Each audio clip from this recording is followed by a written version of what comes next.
This is Alice in Muggleland, with your hosts, Bilius McDaniels of the No-Maj Liaison Office, and Alice, the Muggle that got lost following the White Rabbit.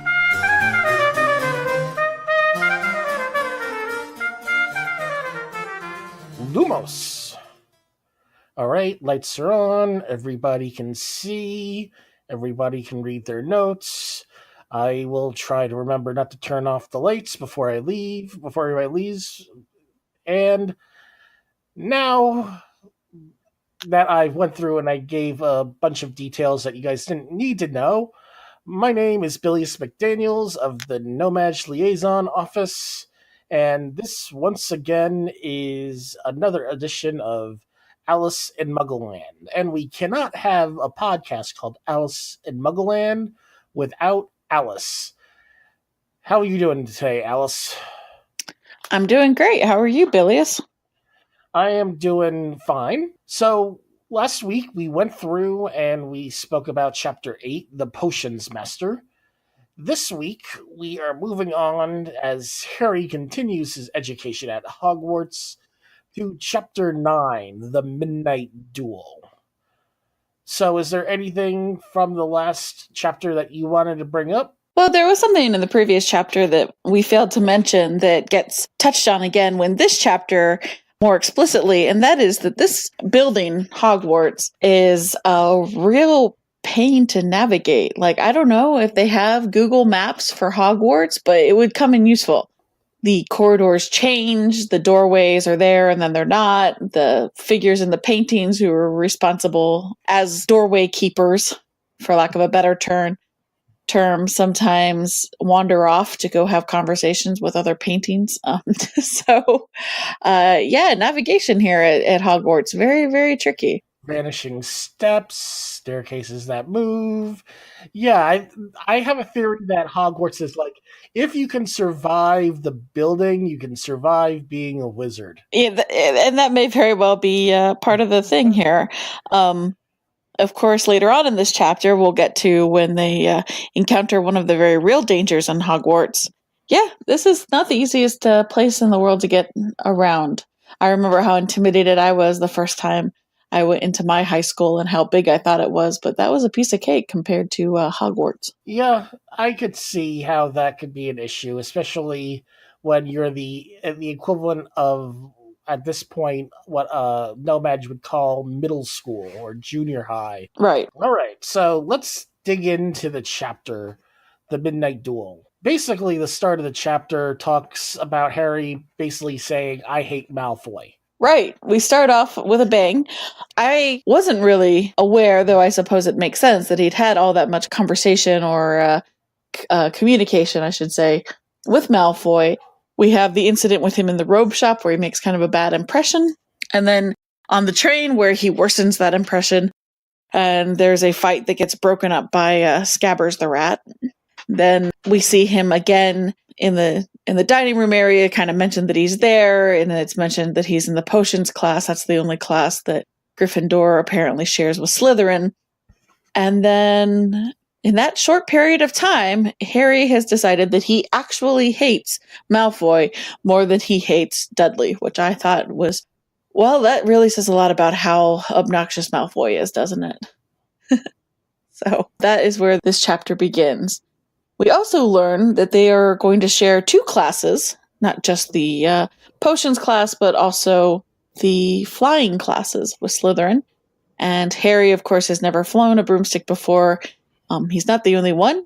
Neville and Hermione seem very nervous about this too, and they all traipse outside to go fly a broomstick. So there we go. I wonder how much that was added to the aspect of Harry being Gryffindor and Malfoy being Slytherin. I mean, is it not just that Draco is obnoxious, but also basically, quote-unquote, the enemy, especially with Slytherin being Voldemort's old house? It could be that.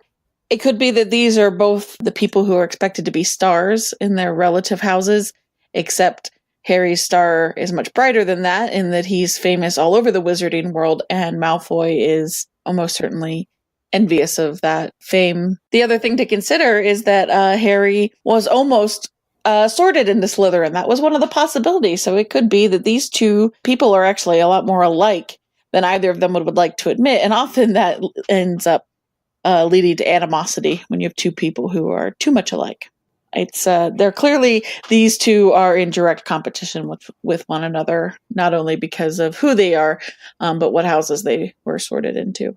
All right, before we go to the flying lesson that was brought up, there was a confrontation with Malfoy in the Great Hall. Oh, it's almost like you have a remember all, because that would have reminded you that there was something I forgot. Or wait, maybe it would have reminded me if I had a remember all. Again, another great pun there. So this is useful.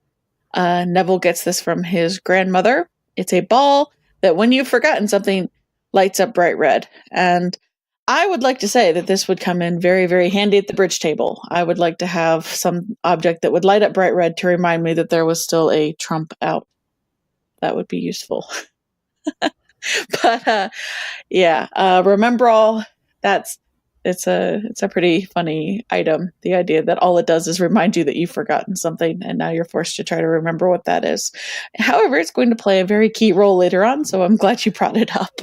Well, that is going to play a key role because we do have our flying lesson. Off we go outside with the Slytherin, and again, some of these students have flown before. Most of them, it seems like they haven't. They're using the school brooms, which apparently are not as cool as the other brooms that are available. They're not brooms, though. They're just broomsticks, right? Yes, there's actually a broom on the bottom of it? Okay.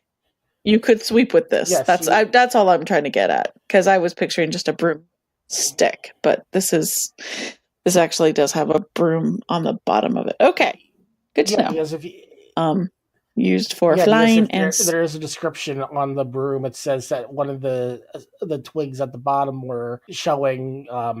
It says that the twig was sticking out at a weird angle, and that just kind of made me picture a piece of a twig sticking out. Okay, but there's actually a broom. That's good, I guess. Can you fly with any broom, or does it have to be a special flying broom? It has to be a special flying broom. It has to be enchanted for flight.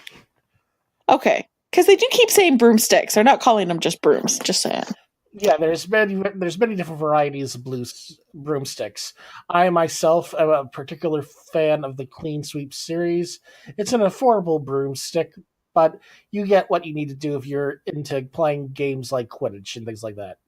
And I am a fan of Swiffer. I've never heard of that broomstick before. It doesn't fly, it just cleans really well, especially cat hair. So, flying. Yes, flying.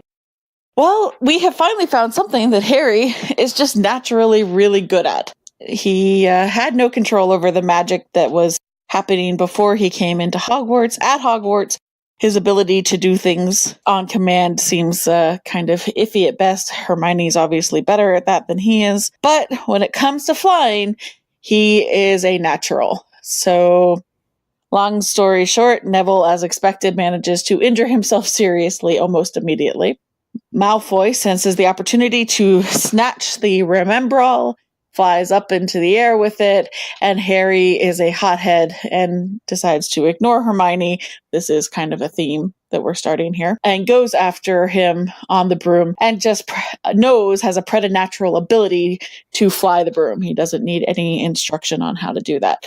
So he chases up after Malfoy. Malfoy throws the Remembrall up into the air, and Harry dives after and makes a phenomenal catch just a foot above the ground. Doesn't hurt himself. And all of this is witnessed by everyone's favorite professor, Professor McGonagall, who marches Harry off immediately, presumably to be expelled because, they had been warned not to do any flying without the teacher there to assist them. However, it turns out that she is a sports fan, and the sport is Quidditch. Which I still don't understand how it's played, but apparently being able to dive from a great height and catch a small ball that is falling is a very desirable trait, because now they're going to break all the rules and make Harry a Quidditch player even though he's a first year. Just not something that is done. So, That's interesting. Not only that, they're going to make him something called a Seeker, which apparently is pretty important to this game. But I still don't know how the game's played. So they'll go a lot into the rules next chapter. Right. So this is, again, a story that we've all heard before, where someone who is awkward and maybe socially inept sometimes literally falls into a world in which they are very important and very good at something. An example of that would be Dorothy falls into Oz, and she's the only one who can kill the Wicked Witch of the West. And of course, Alice falls into Wonderland. And while it's not actually clear what Alice is any good at in Wonderland, she is very important and famous there. So again, Harry has gone from his humdrum muggle life where he is a nobody and nothing, and then he is in a world where he is not only a famous wizard because of how his parents died and he survived, but now he is a phenomenal Quidditch player, even though he has never before flown on a broomstick. And we find this is all very exciting for Harry. We find out that his father was also a great Quidditch player too, according to McGonagall. So apparently it's genetic. Yes. So that's exciting for him. This is something he can actually do very well. So he does not get expelled because he's good. Presumably, if he had fallen flat on his face, he would have been expelled and the story would have been over. Good thing he was good. Was there any type of subject that you went into at school that it turned out that you were immediately good at? No. You had to claw, scratch, and fight for everything in your subjects? No. No. No. There wasn't any subject in school that I was, particularly amazing at, and yeah. So, but I'm glad that Harry's good at something because I was starting to feel for him, what with all the trouble Snape was giving him. Anyway, so we go through, and it turns out that Harry is not expelled. And you did bring up Hermione with being for the rules and worrying about about what she did go through, and she did go through and mention that she got points from McGonagall about knowing about switching spells because house points are important.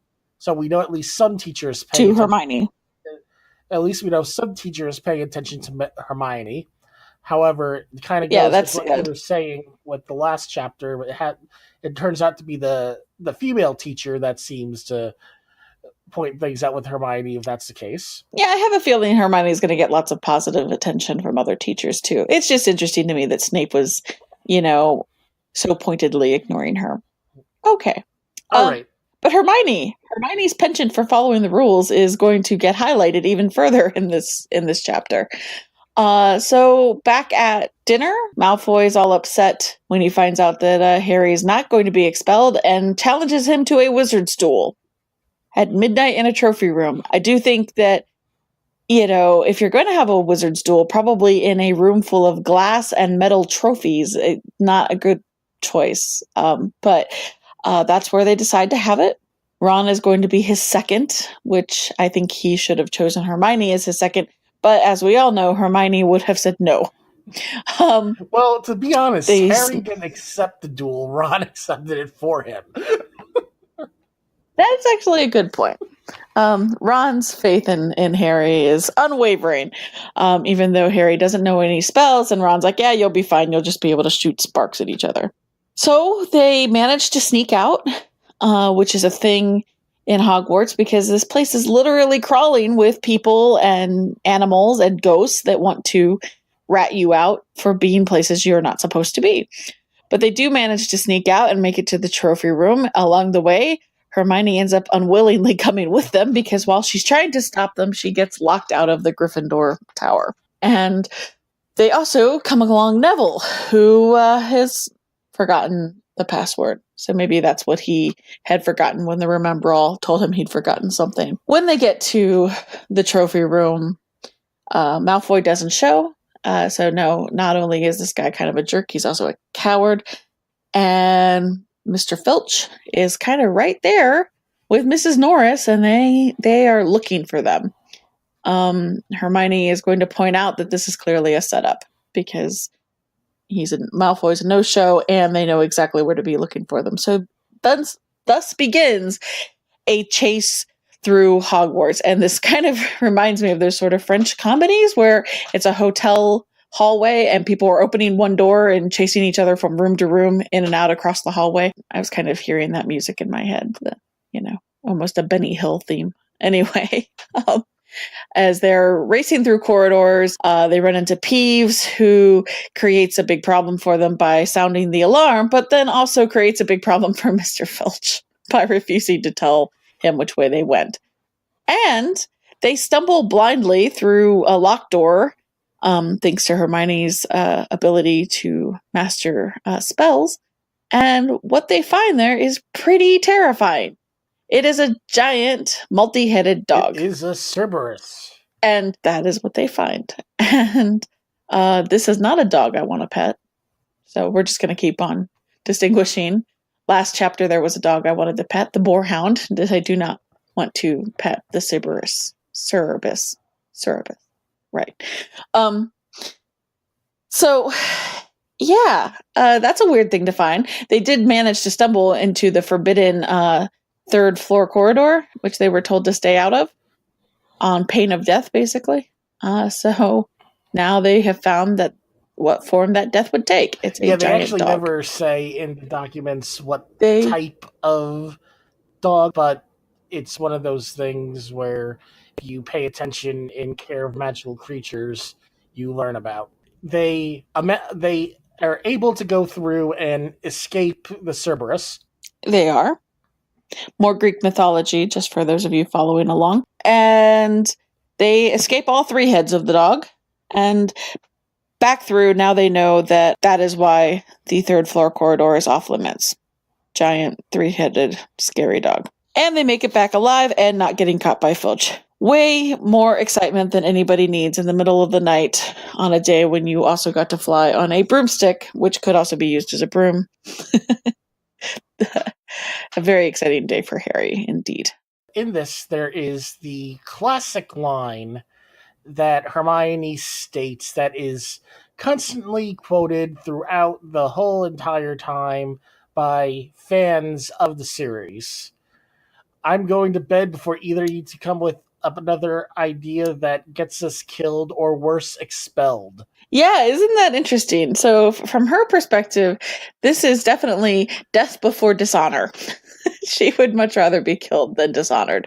Poor Hermione, I suspect this is only the very beginning of many adventures she's going to be dragged along for rather unwillingly. But good thing she was there, kind of, because she got them through the locked door, and they got to see a really big three-headed dog as a result. It also meant they didn't get caught by Filch, which would have been unpleasant. All right, that may or may not have been unpleasant because no one knows exactly what happens when you're caught by Filch. I'm going to say it's unpleasant. More than likely. So is there anything else in this chapter that you might want to have us to expand upon? Interested to see how much of this story is going to feel like a sports movie with the Quidditch stuff. I haven't really read a lot of books where the main character is a accidental sports star, but I have seen that movie a lot. So I'm interested to see how much of that is in the future books. I would also eventually like to learn how Quidditch is played because it's a little hard to picture at the moment, but I do know it involves catching a small ball and flying on a broomstick, so that's exciting. I do like this fact that this side of McGonagall where she is willing to bend the rules if it helps her sports team. So I have to appreciate that. I do appreciate that because it kind of shows like how in depth and how major this whole entire thing is for even like the heads of houses because they want to win. Mm-hmm. Yeah. Clearly, these house points are very important. Who is your current favorite character? So, Professor McGonagall. She's very, very much my kind of person. She's very good at her job. and very efficient and authoritative, but like I said, willing to overlook things if if it will help her team win. Well, I just want to say, in regards to everything, you'll find a little bit more about Quidditch and how it's played in our next chapter, which is going to be chapter 10, Halloween. Now, Cool. folks, just let you know, we are glad that you are continuing to listen to this podcast. I greatly appreciate every time I see that people have accessed this and or people have talked to me about this podcast. People have talked about how everything has gone through with how you and I interact, Alice. And people have enjoyed what we've been producing. And you could extend the enjoyment by joining our Patreon at www.patreon.com/Vicarious Smuggleland. There we will have special posts, different rewards for people that sign up, and also special episodes that are only for people that are part of the Patreon. And if you're enjoying the show, please make sure to tell your friends or write a review. We'd love to hear from you. You can review us anywhere on iTunes, Stitcher. We're also on Google Play. We're on TuneIn. I went through and recently submitted to possibly be put onto Spotify finally, because Spotify is very particular with what they accept into their podcasting platform. So hopefully soon we'll be everywhere wherever you get your podcast. You could reach us at Twitter. Alice is on Twitter at A in Muggleland. Also on Facebook, we have a Facebook page. Just search for Alice in Muggleland, which also has a community page that if you want to submit anything to us that's fan related for either Harry Potter, Alice in Wonderland, Wizard of Oz, any type of fairy tales or in general, feel free. We want this to be part of a larger community that we could give even more content for this. And hopefully we'll never have to go through, as we discussed in the last chapter, to have to go through and do a podcast about Anne Rice books. Yes, please keep that from happening by supporting this podcast. Thanks. So, again, next week we will be going through the next chapter, Halloween. So, anything else you want to add to this, Alice, before we head off? Halloween is my favorite holiday, so I'm really looking forward to next week. You heard it here first. Halloween is Alice's favorite holiday. Until next week, folks, Knox. Bye.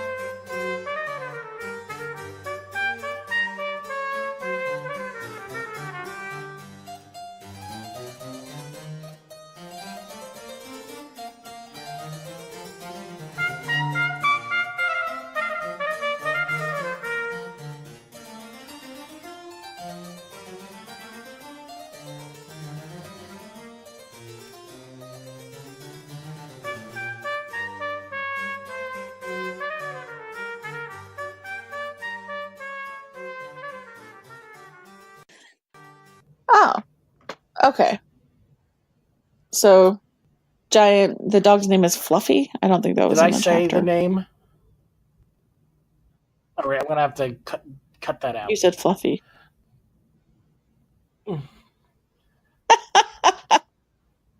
Haha. Spoiler alert, the dog's name is Fluffy.